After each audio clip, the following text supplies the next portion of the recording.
everybody. Hello. That was so cute. Oh, you guys are like, well behaved class. I love that. Thank you guys for coming out. Now that it's dark before 7 p.m., I applaud anyone for leaving their apartment or home at any time of the day ever. Because frankly, between you guys and me, I don't even want to fucking be here right now. Seriously though, I have to start by getting something off my chest. I think I've had some stuff on my mind, some heavy stuff about some things that are happening in the world pretty soon. And I want to address that with you guys here. To be clear, this is not about the election. This is about the release of the Wicked movie that's happening in December. Okay, perfect. Okay. Yeah, we're going to take a deep breath. Sorry. Okay. Don't worry, the redhead in the David Bowie shirt isn't going to give her opinions on the election. No, but I really have been thinking a lot about the Wicked movie because I'm a total musical theater kid. I was a theater major in college. You're nodding. Excellent. I thought I was going to be alone, maybe. And I'm wary about the release of this movie and the big audiences that it's going to bring in. And I know what you're thinking, Reagan. It's Wicked. It's like the most popular musical on Broadway right now. Ariana Grande is in the movie. Why are you gatekeeping Wicked? I want to be clear. This is not about gatekeeping. This is something spiritual for me because I admittedly have a bit of trauma related to the Wicked musical. And I'll set the stage for you guys. I'm in 4th grade. I don't know what year that is because I don't know shit about kids. So I'm in 4th grade. And I heard the Wicked soundtrack for the first time, blew my mind. I was already insufferable at 4th grade. Could you imagine? So my mom gets the family tickets to go see the musical on Broadway for Christmas. December in New York, it was magical. I had little black and white striped tights, the whole deal, everything.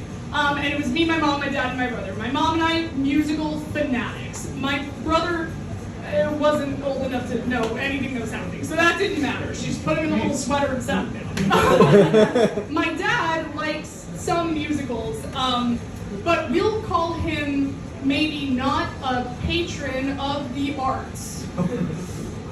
Basically what happened is during the first act of Wicked, my dad took off his shoes, put them up on the railing, and then fell asleep halfway through. No, it gets worse, don't worry. And then after Defying Gravity, show-stopping number that ends the first act of Wicked, he woke up, because how could you not?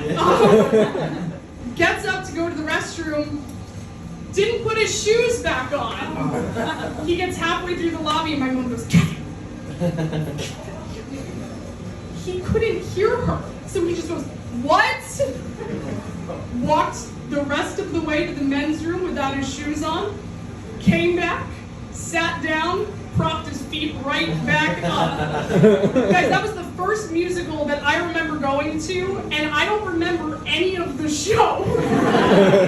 I remember that. So as you can imagine, seeing Wicked in the theaters, I need that to be a healing experience for me. And I am actually for real a little concerned. Because, I don't know if people know this, but the leading man in Wicked is this guy named Jonathan Bailey. He was in the Bridgerton show that's on Netflix, yeah. And heartthrob, great actor, super handsome, very gay.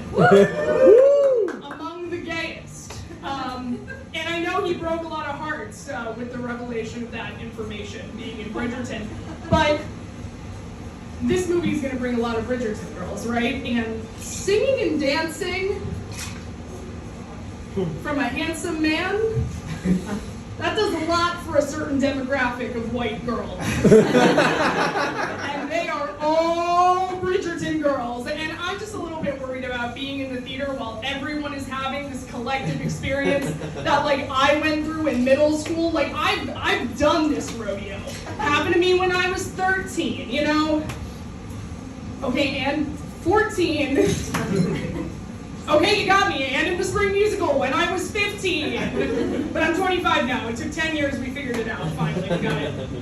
Unless you have something you want to tell me now. You're all good? Yeah, no. Okay. Yeah. All right. We did figure it out. That's my boyfriend, everybody. We actually just moved in together this month, which was weird. Aw, thanks. That's so sweet. Yeah, I know that we're endgame because our couch didn't fit in the elevator when we moved in, and we carried it up 5 flights of stairs, and we did not end up on the news in a murder-suicide later.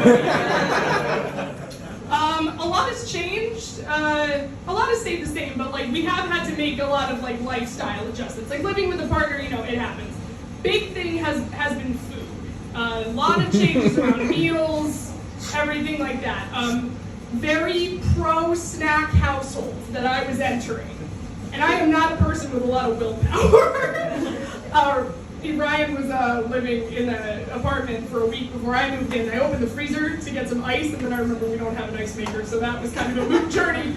But there was just a bag of Reese's in there, just frozen in the freezer. And I thought, I was like, you got like Halloween candy earlier or something like that? Like, he goes, no, those are just for us. Genius! Genius! Individual wrapped Reese's in the freezer, just ready to go, just pop them out. So the quality of life has increased, but the pant sizes have also increased. So that's also going to be something that we're grappling with here. I should eat healthier. I should eat healthier, and I don't. And part of that is on me, but I'm also going to blame this on how hard it is to find a good, healthy recipe. And I don't mean like one that tastes good, but like just actually the physical act of finding a recipe that one can read is awful. I use Pinterest a lot, and all of these blogs are like, Farmer's Daughter's Table, Mama Bear Meals. I'm like, get your bag, girl, but like, I need to know how many eggs I need, tell me if I gotta go buy parsley. You open up the link to these recipes and you're immediately assaulted with this ad for Mary Kay. It takes up the entire page, and they hide the X in the color, so you can't even click out of the ad, you keep getting redirected, and then you finally land on the site. But it's still, you're not looking at a recipe. Instead, you are looking at this woman's devastatingly personal memoirs. My mom and I, a couple years ago, were making buffalo chicken dip for Thanksgiving. That's like one of the easiest things you can do. You just get all the unhealthiest shit in the supermarket and throw it in a blender and throw it in the oven. You just needed to know how much of it. And I kid you not, the first line of this recipe was, my kids loved their Nana's buffalo chicken dip before she passed from surgical cancer. Diva, I am so sorry, but how many bottles of sauce do you use? These women who write these recipes, we need to save them. We need support groups for these women. It feels like the protagonists in those books that my mom's book club reads. I don't know if anyone has a white mom over 50 here, but you probably know the books that I'm talking about. All of the adaptations starring Nicole Kidman or Laura Dern. Yeah, the titles are needlessly wordy, and you don't really understand what they're about, right? You got like Girl on the Train, Little Fires Everywhere, I think was one of my mom's. My mom called me a couple weeks ago and was explaining the book, and she was like, yeah, and then her husband cheats on her and she finds him murdered in the mistress's bed, so now she's got to go to California. I was like, whoa, do you need help? Say asparagus if you need help. So I thought in the spirit of this is an audience participation crowd a little bit, right? I won't call on anyone, you guys can volunteer yourselves. And if not, I'll just look like a jackass, that's fine. But I came up with a white woman book Mad Lib that I thought that everyone would do together. So, here's what we've got. We've got all the blank in the blank and the blank everywhere. So we need 3 moody nouns. Typically fire is in the title somewhere. Sometimes glass is in the title somewhere. Anybody got any ideas for me? Misery. Misery? All the misery. Oh, I love that. I love that, babe. Thank you. He's so good, isn't he? I've gotten so well trained. All the misery in the forest. Anyone? Forest? Yes, excellent. All the misery in the forest. Oh, that sounds like that Shack book. That's depressing as hell. And blank everywhere. Come on, guys. There's an obvious answer. Fires. All the misery in the forest and fires everywhere, guys. We got a bestseller already. And I want to be clear that this is white women over 50 years old, because according to TikTok and Twitter, white women under 50 all like books about like vampire hockey players fucking each other all the time.